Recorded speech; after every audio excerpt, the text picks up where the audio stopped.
Le 18 juillet, Macron recevait le président des Émirats arabes unis pour signer des accords de coopération énergétique.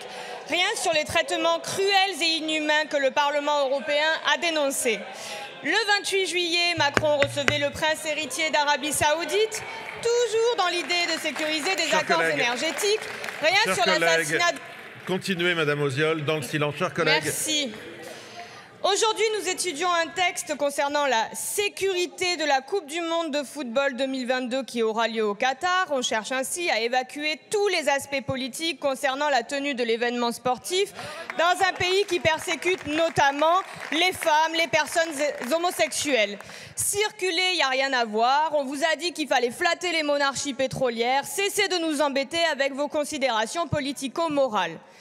Pourtant, si le Qatar est classé 126e sur 167 au rang des démocraties par The Economist, c'est bien que ces considérations ne sont pas des détails périphériques au mondial.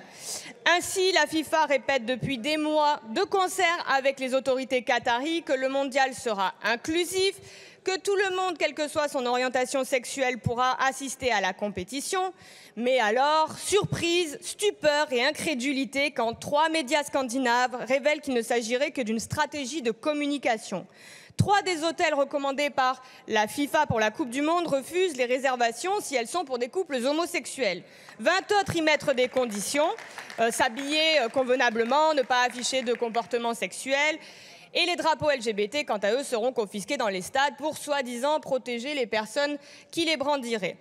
Hier, le président de la Commission nous a dit que nous devons nous interroger. Ne devons-nous travailler uniquement qu'avec des pays dont les droits fondamentaux sont au même niveau que nous? Nous ne sommes pas obligés de nous coucher devant les considérations de la FIFA.